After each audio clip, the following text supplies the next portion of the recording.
Coming up next, why a third of people can't even tell you what their strengths are. And then, are people lying on their resumes? And my pal, our fellow Ramsey personality, George Campbell, joins us. And of course, we take your calls, and it all starts right now.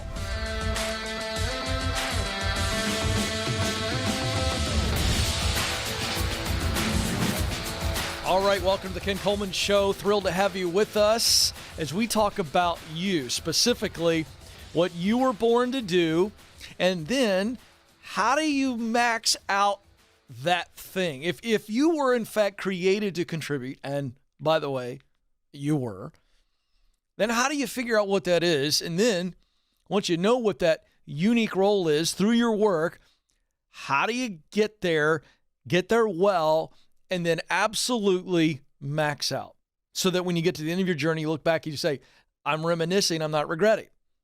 You were created to fill a unique role in your work. You are needed. You must do it. That is the philosophical statement of the Ken Coleman Show. That means no matter what your politics, your religion, your geographic location, it doesn't matter. The world needs what you have to offer. So this idea of working and living on purpose, it comes together. You can't separate your work life and your personal life. You can't. You can try. And so we want to help you be who you were born to be. So let's get to this. And so I've been diving in and doing a lot of research. I am a student of psychology. One, because I'm interested in how the human brain ticks, how we as humans tick, because it's not just the brain, it's also the emotions. I'm fascinated by it, always have been. But also, I need to be aware about as much psychology as I possibly can, given the nature I've got you people calling in and I'm counseling and coaching you. So, diving into some research recently, and I'm going to summarize it and then apply it to those of you right now who are watching and you're going, I think that's me. If Ken asked me on the air or in person over a cup of coffee what I'm really good at, I think I'd struggle to share it. It's fascinating to me. So I dug into the research. Here's what the research shows.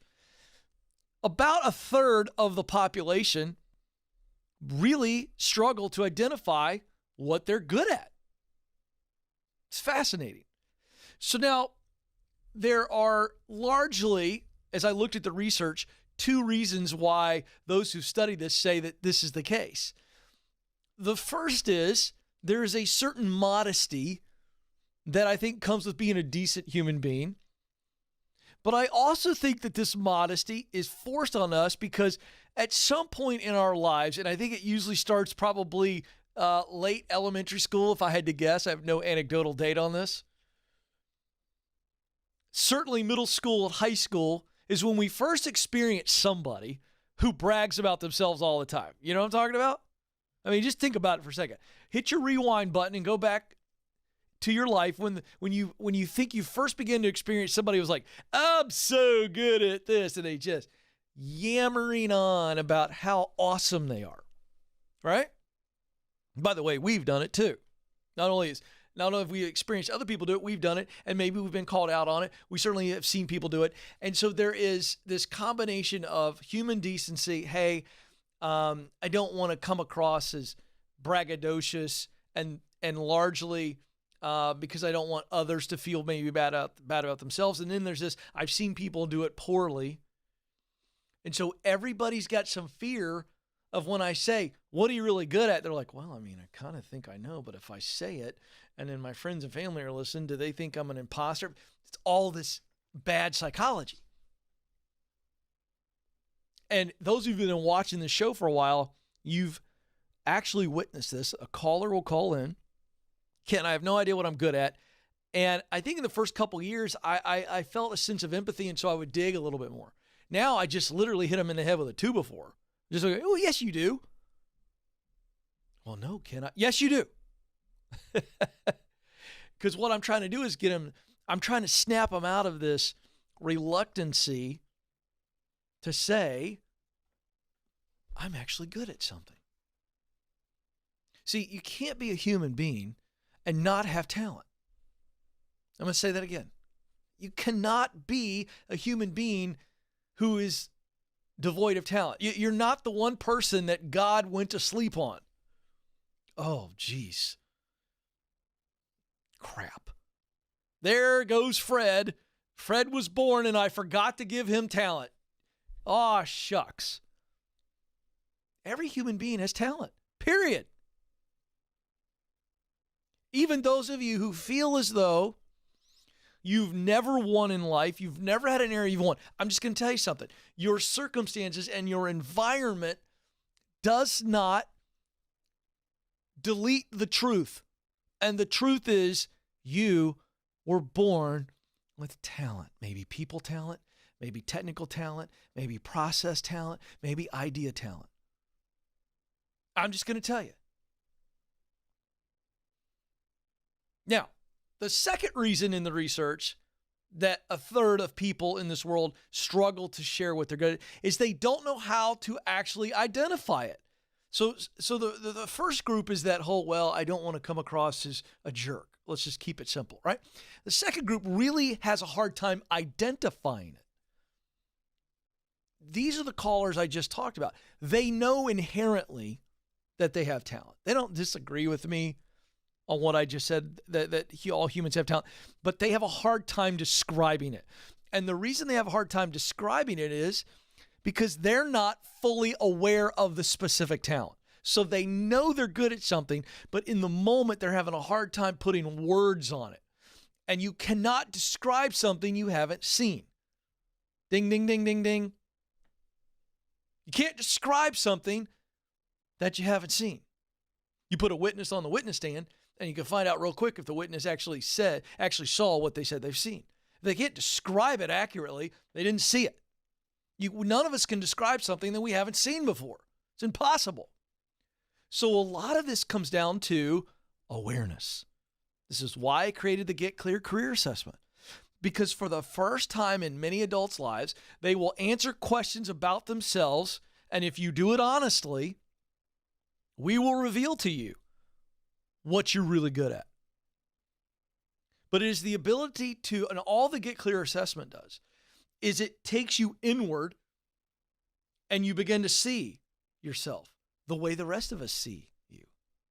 You are not a talentless, passionless, missionless blob that's taking up space. So again, the reason I'm focusing on this is because when you begin to see what you're good at, those are the clues to the things that you love to do, to the results that you want to create. Passion and mission, which is the rest of the formula. Talent, passion, mission. I use what I do best, talent. To do work I love, passion. To produce results that matter to me, mission. Ding, ding, ding, folks. That is as simple as it gets. You want to know what your purpose is? Figure that out. And it's not difficult, and I'm here to help.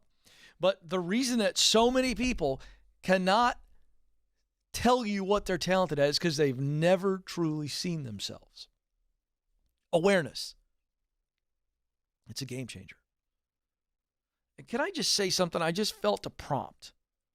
20 more seconds on this, we move on. For those of you right now who feel like you have nothing to offer, I think there's some of you that are watching me right now and you've been criticized your whole life. You've been told that you're nothing, that you're going to amount to nothing. You've been hurt and wounded so deeply that you don't think you have any worth. Can I just tell you something? Whoever said that to you, they were deeply, deeply hurt, deeply, deeply damaged. And so anything they said, anything they did to you, has no bearing on the truth. If you can just for a moment, turn off the pain and get around some people who actually know you and ask them to tell you what you're good at, if that's what it takes, then do it. But some of you are watching me right now. I just know it. And you've been hurt so deeply.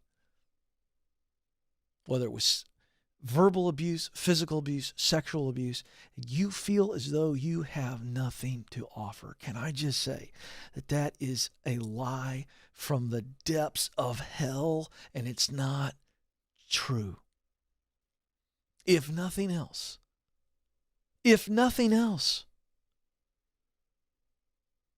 certainly have something to offer to people who've been through the wounding that you've been through. Because if you're watching me right now, you're alive. And if you're alive, you've got something to offer.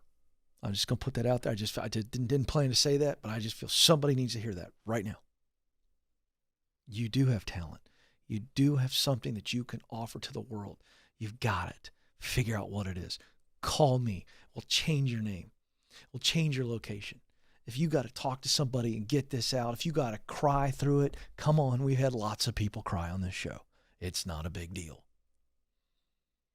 But don't you buy the lie anymore that you have nothing to offer. 844-747-2577 is the phone number. It's toll free. 844-747-2577. If you're watching later, that means not 12:11 Eastern Standard Time.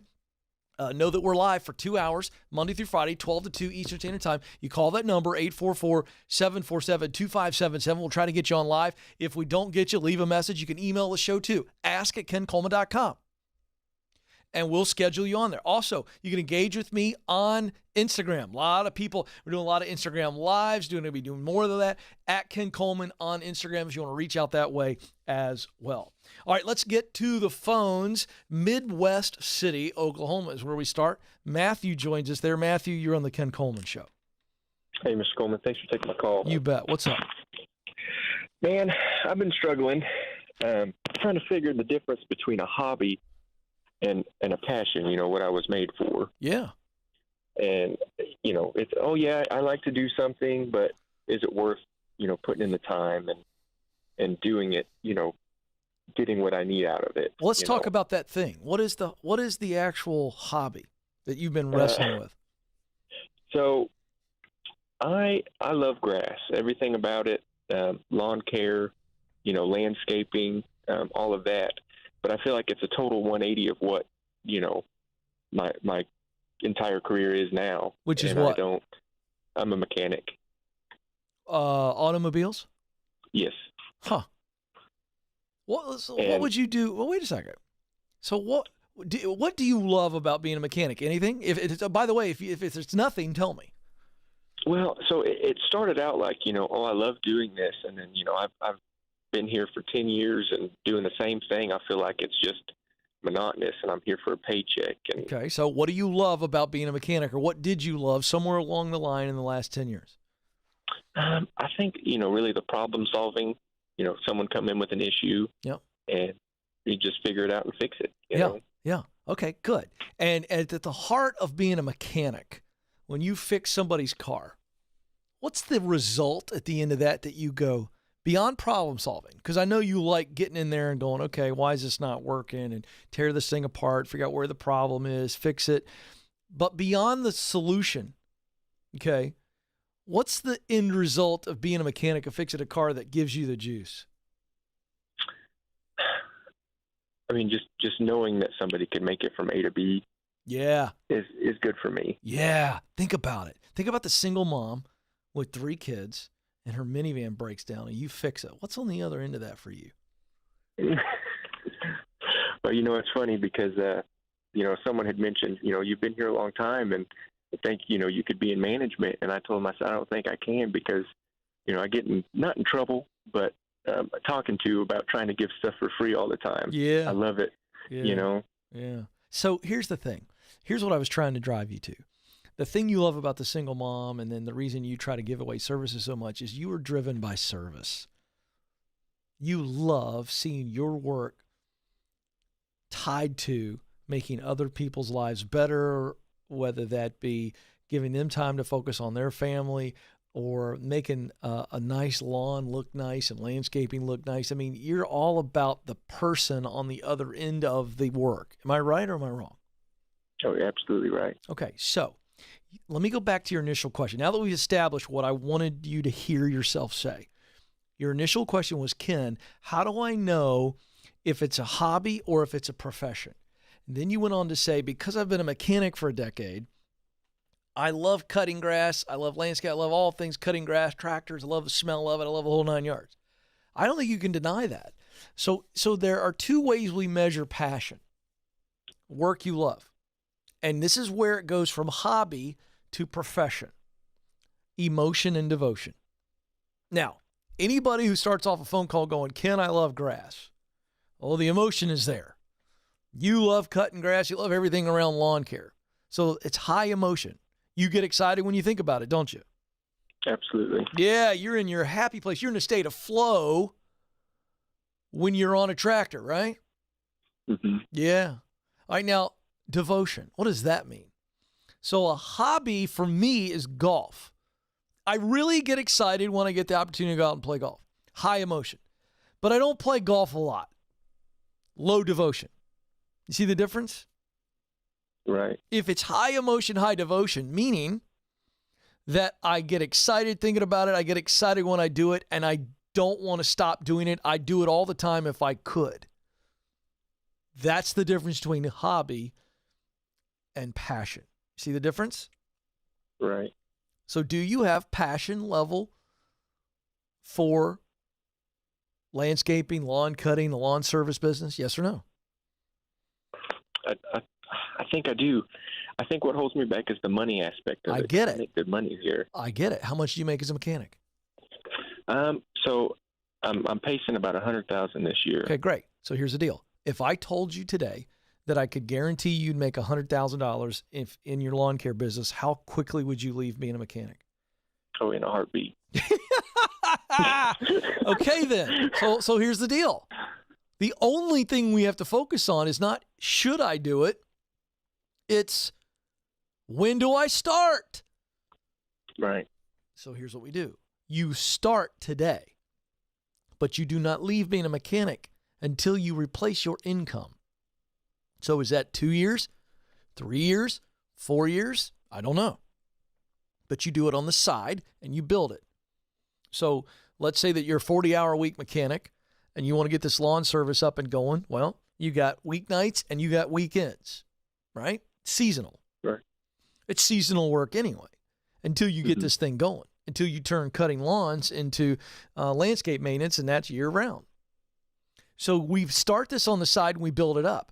What we do is we get our financial house in order to where any money you make in the lawn care business, if you got to use it to pay off debt right now, that's fine. But we want to get to a point where every dime you make in the lawn care business goes back into Lawn Care Inc. bank account, and we build it up.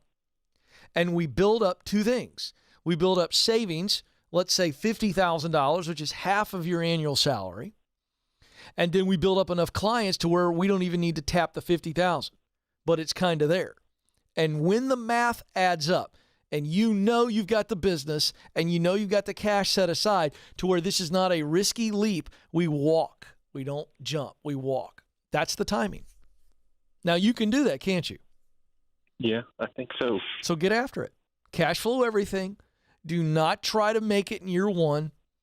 Keep being a mechanic. Keep being grateful for the opportunity to do work that you're good at, knowing that you're building this thing on the side. And then you're going to get this lawn care business up to where you're maxed out. Then you hire somebody or two or part-timers, and you keep going. And you don't try to scale it too quickly. If you do that, you're going to win in this game. Do you understand what I'm saying, Matthew? Yes, sir. All right, buddy. Keep going. Thank you for the call. 844-747-2577. Let's go to Hudson in Charlottesville, Virginia. Hudson, you're on the Ken Coleman Show. Hey, Ken, how are you doing? I'm living the dream, Hudson. What's going on? Well, Ken, I work as a fundraiser, and in my organization, there is a focus on metrics and goals. And there's a number of different people in my organization that have the same title as I have. And we have the same goals, same metrics in which we're evaluated by. This past fiscal year, really performed well, top performer in my organization. This year doing well is in the fiscal year, even though it just started recently. About a week ago, our salaries were published, and it looks like I make in between 8.5% and 13.5% less than my colleagues. And so Why were your salaries published? So I work in higher education, and we're state employees, and so it's public data. Oh, yes. One other reason why government's a disaster. Okay. So now now you've been wounded. And I think it's challenging because I know what everyone else makes, and I know how I perform and I can see their metrics as well, and we get an email to us how we're performing against our colleagues. Oh yeah, this is no way around it. This sucks. Yeah, it's awful. So you're walking around with a pit in your stomach. So what's your question? My question is, so I asked for a raise this past week based off of the data that I shared with you, and then we had a performance evaluation 2 months ago. My boss said they want to do everything they could to keep me around. And so on Friday of last week, my boss came to me and said that senior management said that I was not going to get a raise. Of course. And the reason is that my colleagues, while we all have the same title, they have more job experience. And so is that true? My question is, where do I go from here? Is that true? They have more job experience externally, and then they transition in. They don't have as much tenure at the organization I work at. Yeah. But they do have more work experience in total. Right. Okay, so bottom line is you're in state government, and I used to work for the Commonwealth of Virginia, okay? Okay. I worked there for a while. I know how state government works, certainly in the Commonwealth of Virginia. You have essentially just found out that you have a lid on you, a lid that you are unable to lift anytime soon. Would you agree with my assessment? Yes. So do you want to work in a place where you've got a lid on you that you can do little to nothing about? Well, I enjoy where I work. And, I didn't ask you that. I know, and I know. Listen, I know that I'm pushing you right now, but I want you to answer truthfully. We'll get to what to do, but we can't get to what to do until we really assess where we stand. Do you want to work in an organization where there is a lid on you that you can do little to nothing to lift? No. Good. I don't care if you like it. How much longer is it going to take for you to, when I ask that question, you immediately go no versus, well, I really like it? How many more months before it starts to really weigh on you? Yeah, not many. That's what I thought. So let's go ahead and embrace the suck now. Right. I'd start looking. Now, what do you want to do long term? Give me the quick answer to that question. What's to the best of your knowledge, and you don't have to give me a title, what do you want to do long term? And how does this play into it, this current job? I would like to stay in fundraising, but probably be a manager to drive performance for the entire team. Okay, great. And so a fundraiser outside of state government would be where? Maybe a private foundation or nonprofit organization. Yeah, why don't we start looking? Okay. You're not unstable, but your heart has already been wounded. It's not going to get better. So start looking today. And let's go find an organization where you can take that experience you have and all those metrics, by the way, and that needs to be front and center of anything you apply to. Here's what I've done in state government. Why do you want to come to us? Because I want to be able to grow, and state government is limited on what I'm going to be able to do. Get your narrative right. And go out there and find a gig where you're raising money for a cause that matters deeply to you. By the way, those things are out there. If you believe in yourself, go do that. Because I'm telling you, it's not going to get any better where you are, and it's only a matter of time before the resentment that you have, and by the way, it's understandable that you have it. But at some point, you got to get beyond being hurt, even though you should be hurt. You got to get beyond it, or else it's going to end up taking you out. So the clock is ticking. You know it. I know it. Get after it. You can't stay in that environment. You just can't, folks. And that's a tough situation where you got, a public organization where everybody's salaries are out there.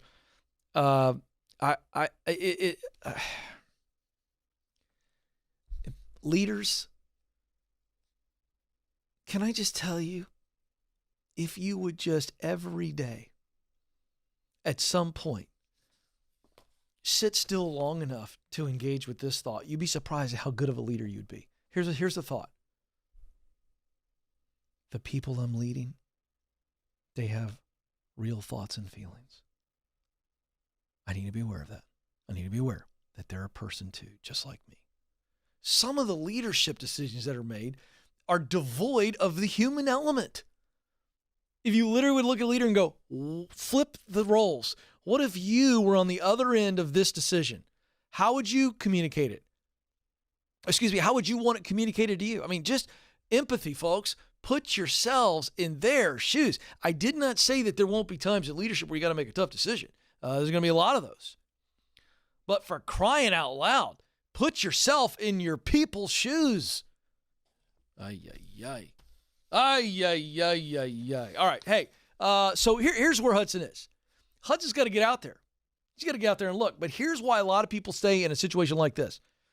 Because of the environment that we live in today, where you're out there applying and everything's online and you got to do a new resume 50 times a week and you feel like you don't get any response. You're just getting no feedback. It's like a black hole. And that stinks. I mean, it feels awful to put yourself out there and to hear crickets. You'd rather hear a no than nothing at all. That's why my friends at ZipRecruiter can help. ZipRecruiter will not keep you in the dark. They're the #1 rated job site in the U.S. because anytime your application gets viewed, gets a thumbs up by an employer, or your contact info is revealed, they send you a status update email. You know exactly where you stand. And once the companies are interested in you, ZipRecruiter lets them contact you directly. So it's a one-click process. ZipRecruiter is easy and it's free. Sign up right now at ZipRecruiter.com /Ken today and experience the better way to find a job. That's ZipRecruiter.com /Ken. Sign up today. All right, quick break. When we come back, my colleague, new Ramsey personality, George Campbell, joins me. We're going to talk about your money and so much more. Don't move. This is the Ken Coleman Show.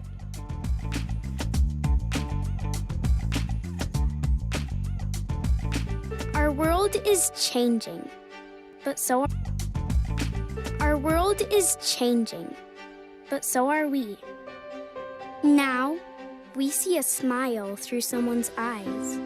We conquer our struggles and cherish each moment because we are shielded through faith and assured by hope. And greatest of all, we love. The world is different, but so are we.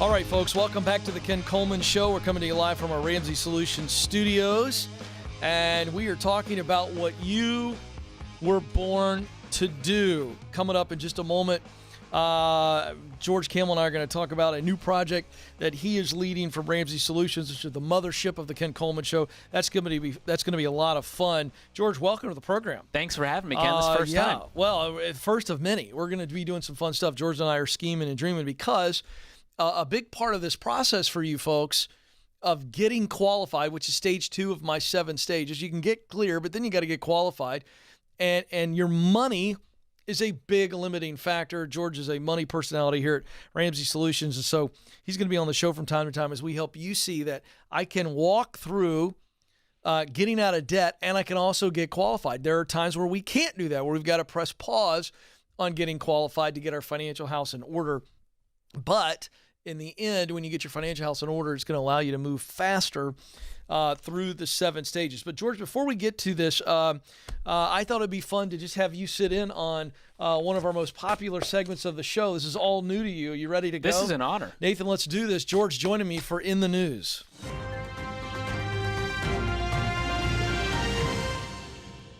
You like that? We even have a little theme music logo. got me really excited. It's got you excited. Yeah, Yeah. you feel like you're part of something real. I'm an anchor now. Well, you are. It's very nice. Here it is. Here's the headline, George. From ResumeBuilder.com, 1 in 3 Americans admit to lying on the resume. Ooh. Now, before we dive into that, the fact that 33% of Americans admit to lying on the resume tells me the number's way higher. That's how many people were honest about it. Right. Goodness. What do you think the real number is? 70%. 70% of people That's are my lying guess. on the resume. Yeah. Why? Now, lying is a strong word. Embellishing, hyperbole. You know, maybe some things there where you want to look a little better than you really are. Here's the key findings of this study. Resume lies are more frequent among higher earners. I believe that. Mm-hmm. The most common lie is in years of experience. 80% of people who lied were hired, but nearly half had the job offer rescinded after being caught. Ouch. Why is this surprising, folks? I mean, I just wonder how many of these people had good experiences lying to their teachers and parents growing up. You got to have integrity. Well, yeah, you do, because you're going to get caught. Yeah. So now this progress that you were lying to achieve is gone. Very interesting stuff. Let's see here. In a July survey, Resume Builder asked 1,200 people ages 18 and older if they'd ever lied on a resume, and found that obviously that 3 in 10 have. Experience and education were the areas where people lied the most.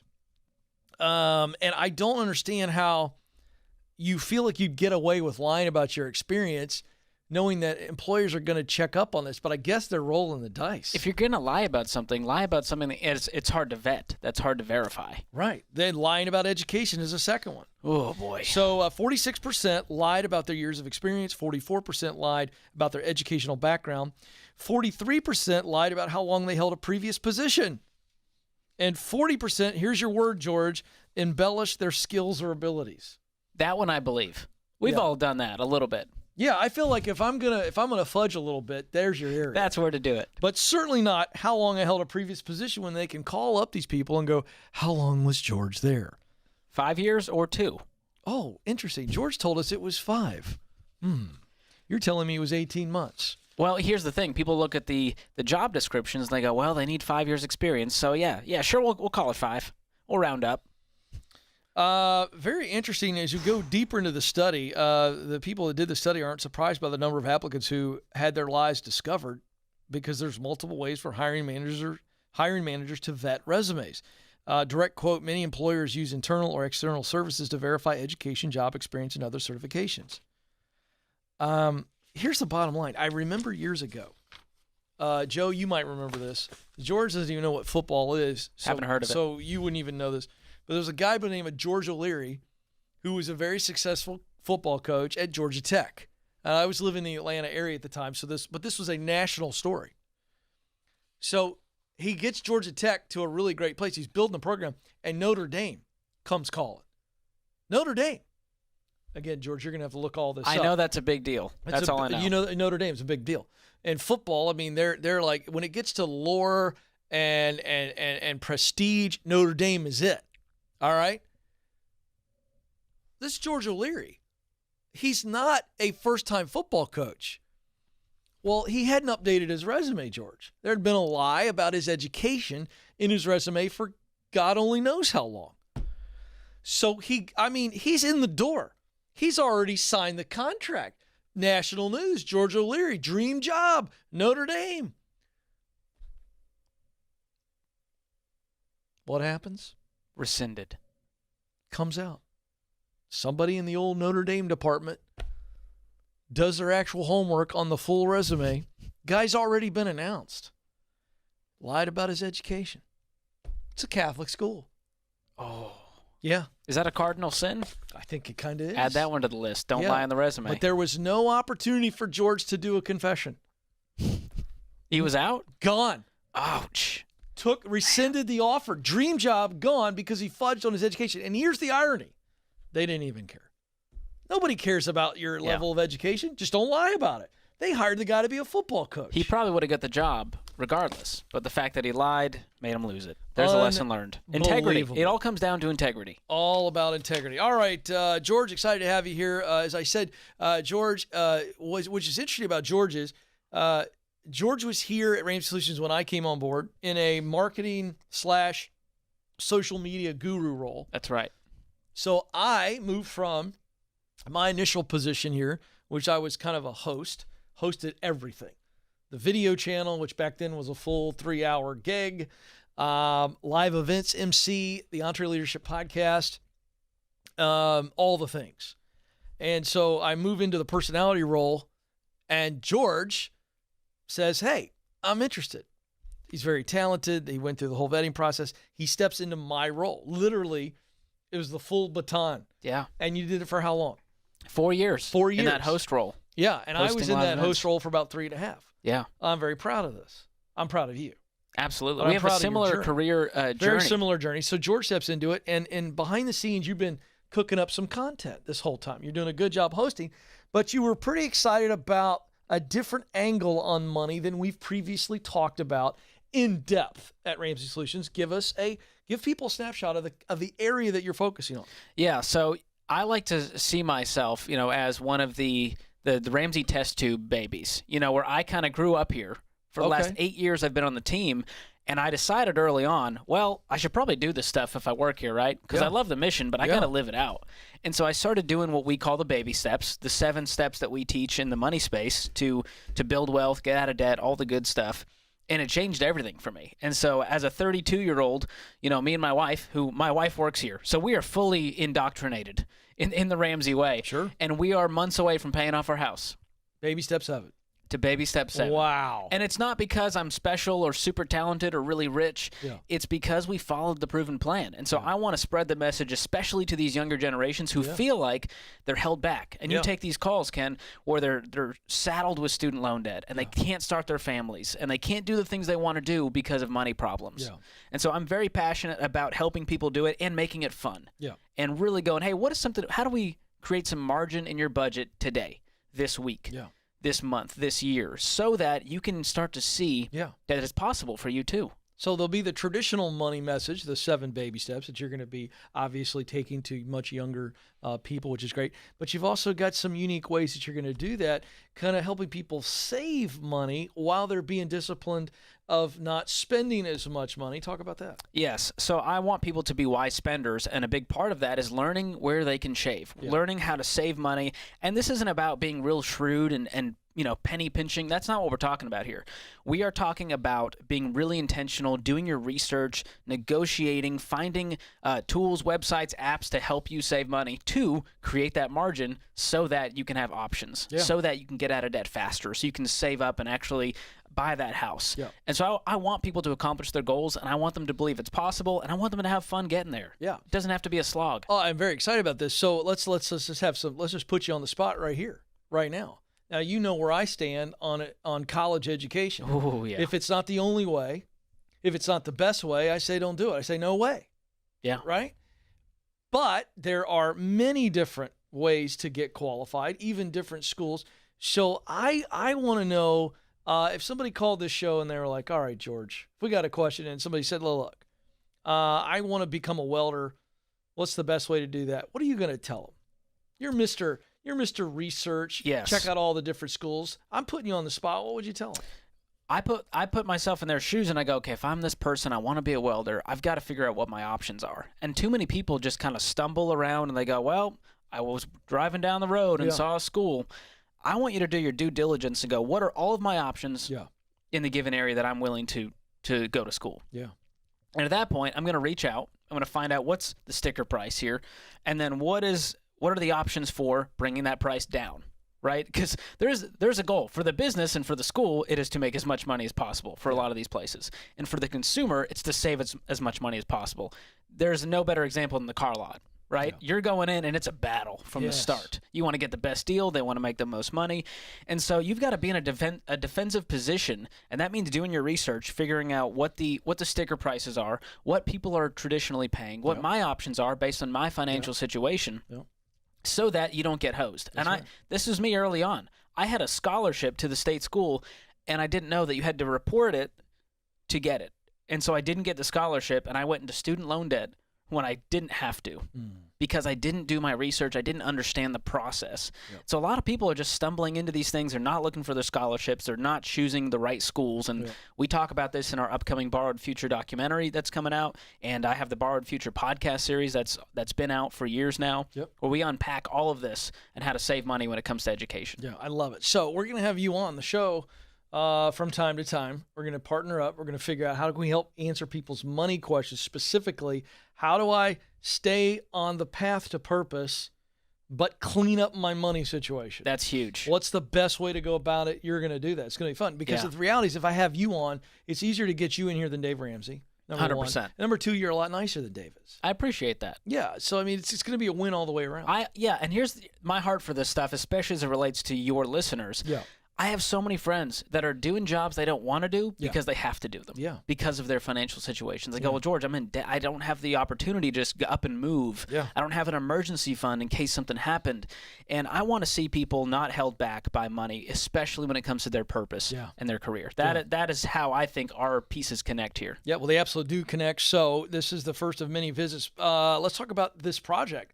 Brand new project called the Fine Print Podcast. This thing has come out of the gates hot. It's a fantastic show. Tell people what they get.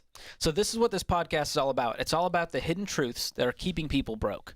And so we're really unpacking at a topical level with narrative storytelling in short episodes every other week to help them navigate these smart money decisions. Because a lot of people, like I said, they're stumbling through things and they're going, well, I'm using my credit card rewards and I'm using Afterpay services when I'm shopping and I want to rush into the housing gold rush because it's a good time to buy. And what happens is people are listening to the headlines, they're listening to their broke friends, mom and dad are pressuring them to make financial decisions. And all of a sudden you go, there's so many voices, I don't know what to do. And either you get paralyzed or you do something dumb. Yeah. And so I want to unpack this with real stories, with real experts, with humor, with research, with empathy to help people make better decisions. And these are, 20, 30-minute episodes every other week. So you can add it to your podcast repertoire very easily. He is George Campbell, the show from Ramsey Solutions. This is the Fine Print Podcast. Today's episode, Housing Gold Rush. You just mentioned it. Give us a sample. What are you giving away in this? You're going, wait a second, slow down. What do they need to be careful of? That title's very interesting. Yeah, we said, I gotta buy now, George. Is now the worst time to buy a house? That's the title of the episode because it's the question people are asking themselves. And we interview Brian Buffini. You know Brian Buffini. I know Brian was a good friend. Fantastic, great accent. Oh, yeah. Irishman. I wish I was an Irishman myself. It makes you sound smarter. And he really is smart. I would be a much bigger deal if I had an Irish accent. Much bigger following. Yeah. So we talked to him about, he's a real estate industry analyst. He's trained thousands and thousands of real estate professionals across the world. And so he unpacks tons of stats, how we got here into this housing gold rush, what to do about it. He's got an inspiring So what's story. the answer? Well, I don't want to give it all away, but I'll tease this, Ken. Don't follow the market. Yeah. Don't follow the headlines. Yeah. Follow your budget. Yeah. I don't care what the bank says. I care about what your bank account says. That's good, George. And so this is where we unpack it with Rachel Cruz, who's one of our fellow Ramsey personalities. We talk about what are the green lights and red lights when it comes to, am I ready to buy a house? Yeah. We talked to a guy who foreclosed on his house back in the recession, back in the early 2000s, because he was pressured. And they said, hey, you got to get into this housing market. It's hot. Now's the time to do it. And he wasn't financially ready. He got himself in a real messy situation, and he was paying $1,400 a month on his mortgage, taking home $1,800. Oh, boy. 78% of his income was tied up in the house. Whew, just had a little indigestion there. Yes.